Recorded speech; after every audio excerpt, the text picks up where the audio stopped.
आज की क्लास में हम बात करने वाले हैं रिवर्सिंग जर्नल के बारे में और ऑप्शनल बाउचर के बारे में, और तीसरा रहेगा हमारा पोस्ट डेटेड बाउचर। ये तीन टॉपिक आज की क्लास में हम कवर करेंगे। तो सबसे पहले मैं आपको बताने जा रहा हूँ कि रिवर्सिंग जर्नल बाउचर होता कौन सा है और क्या काम करता है। तो रिवर्सिंग जर्नल बाउचर की जो शॉर्टकट की होती है वो होती है F10 रिवर्सिंग जर्नल। ठीक है, तो इस एंट्री, तो इसका काम क्या है वो मैं आपको बता देता हूं। तो इस एंट्री का प्रभाव सीधे अकाउंट पर नहीं होता, यानी अगर आप रिवर्सिंग जर्नल में कोई एंट्री करेंगे तो उसका प्रभाव सीधे उस अकाउंट पर नहीं होगा।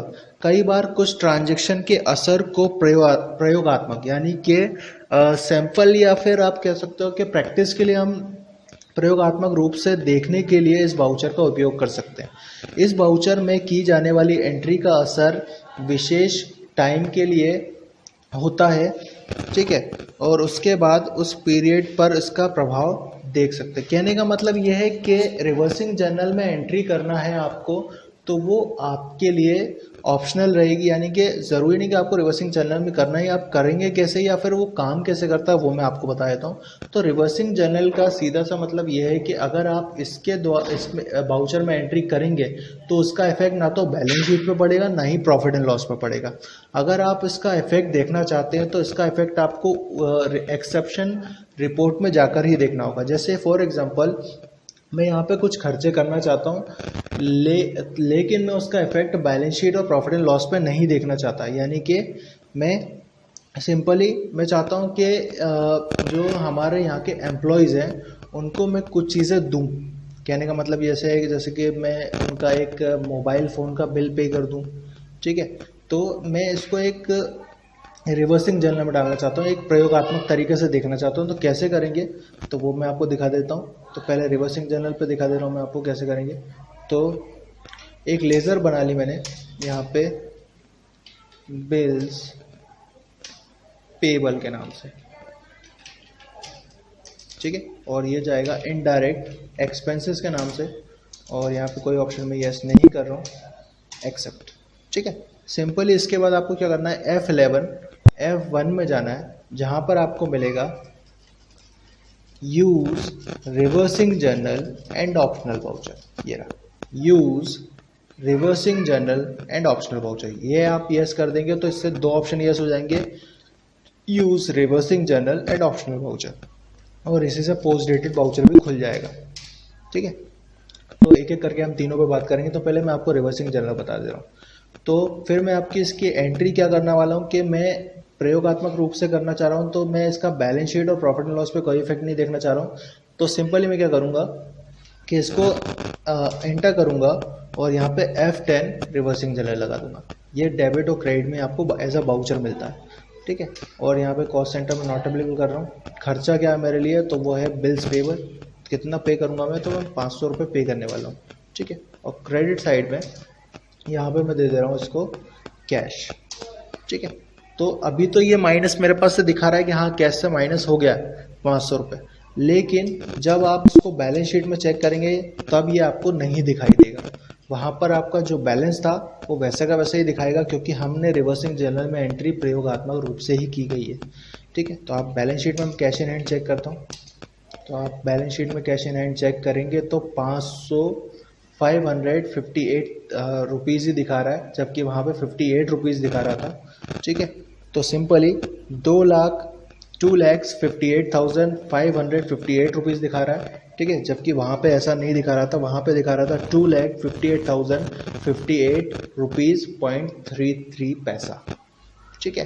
तो इसका इफेक्ट ना तो यहाँ हुआ, और अगर आप प्रॉफिट एंड लॉस में भी चेक करोगे तो यहाँ पे इनडायरेक्ट एक्सपेंसेस में दिखाना चाहिए था, क्योंकि हमारे लिए खर्चा था, लेकिन वो यहाँ पर भी नहीं दिखाएगा। लेकिन अब आप देखना चाहते हो कि वो प्रयोगात्मक रूप से मैंने किया था उसको, तो डिस्प्ले एक्सेप्शन रिपोर्ट में ये दिखाई देगा आपको।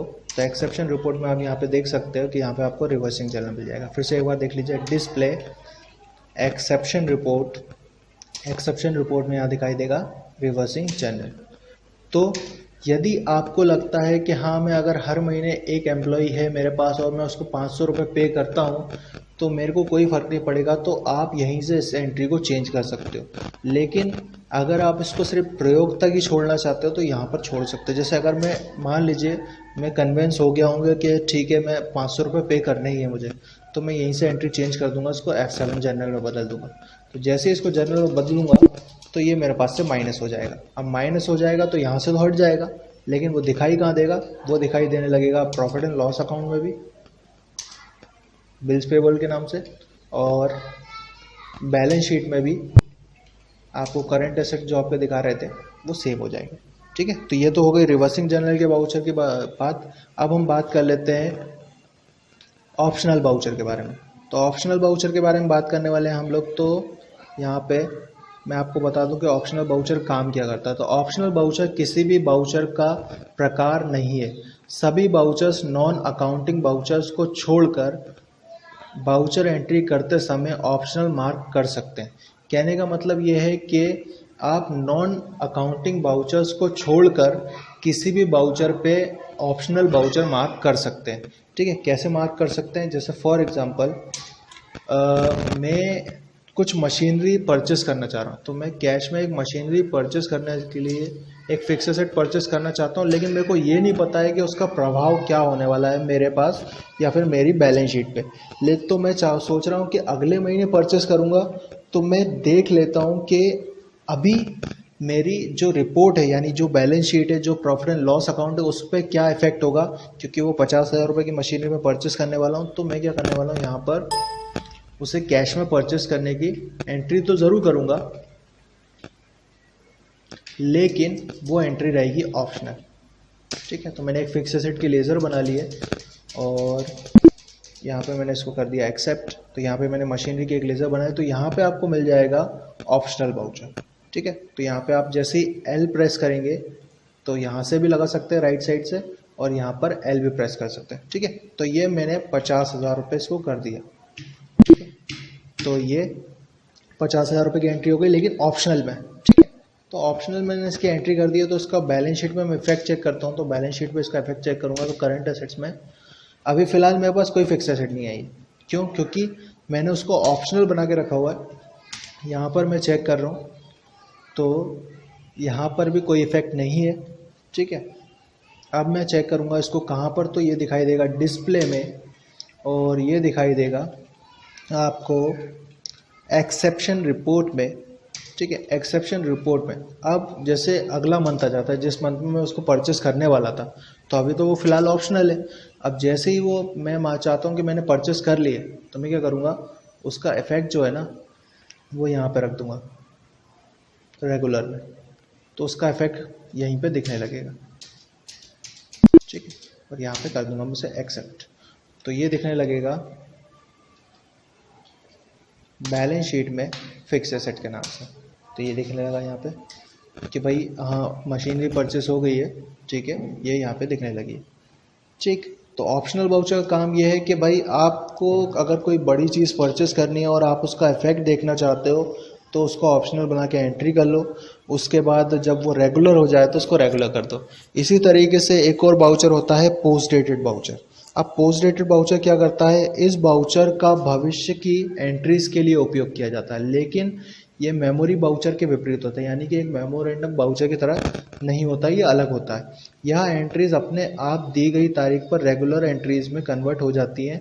जैसे रेगुलर होने वाले ट्रांजैक्शन के लिए वाउचर टाइप उपयोगी। कहने का मतलब ये है कि आप एक एंट्री करने वाले, जैसे मैंने आपको बोला कि भविष्य में मैं ये चीज़ खरीदने वाला हूँ या भविष्य में किसी को पैसे पे करने वाला हूँ। ठीक है, तो मैं उसका इफेक्ट अभी से देखना चाहता हूँ, तो मैं उसको पोस्ट डेटेड बना देगा। मतलब जैसे ये कि मैंने एक मशीनरी परचेस करी थी, अभी मैं चाहता हूँ कि भाई मैं एक फर्नीचर परचेस करना चाह रहा हूँ या फिर एक लैंड परचेस करने वाला हूँ। ठीक है, भविष्य में मैं अपने लैंड परचेस करने वाला हूँ, फिक्स एसेट। तो मैं इसको क्या करूँगा कि 40,000 रुपये की मैंने लैंड परचेस करी और इसको मैंने पोस्ट डेटेड बना के रख दिया। तो यहाँ पे ये पोस्ट डेटेड का मार्क आ जाएगा। तो ये पोस्ट डेटेड हो जाएगी, मतलब कि अभी ये करंटली मेरे बैलेंस शीट और प्रॉफिट एंड लॉस पे कोई इफेक्ट नहीं डालेगी।